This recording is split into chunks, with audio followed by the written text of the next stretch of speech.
Goldilocks and the Three Bears, illustrated by Gavin Scott. Goldilocks and the Three Bears, retold by Sarah Delmege, illustrated by Gavin Scott. Once upon a time, Goldilocks was playing in the woods near her home. As she skipped along the pebbly path, her golden locks bouncing, Goldilocks suddenly stopped and sniffed the air.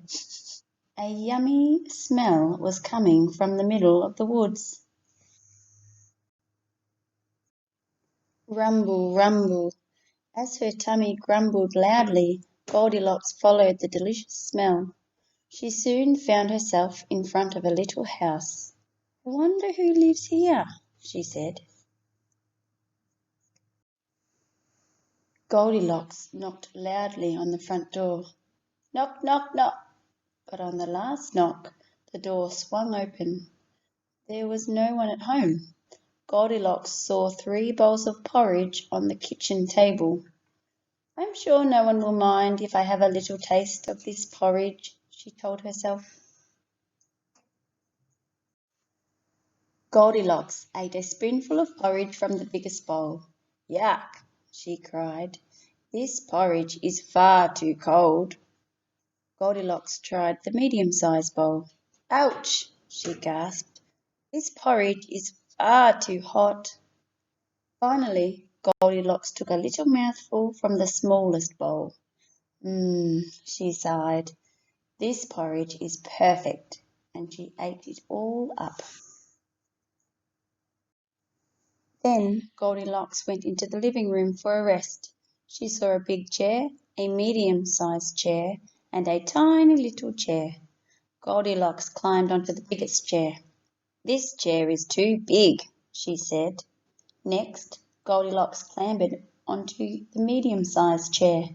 The cushions were very squashy. "This chair is too soft," she cried.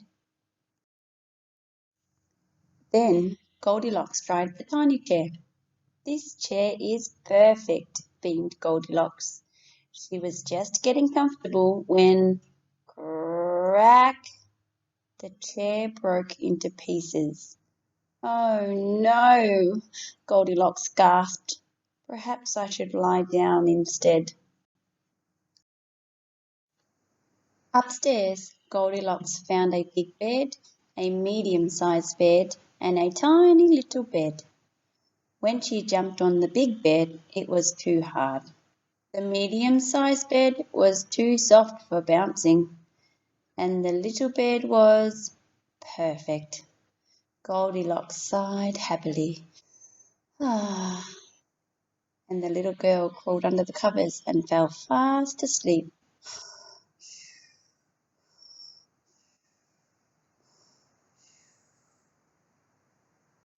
Meanwhile, 3 hungry bears returned to the little house.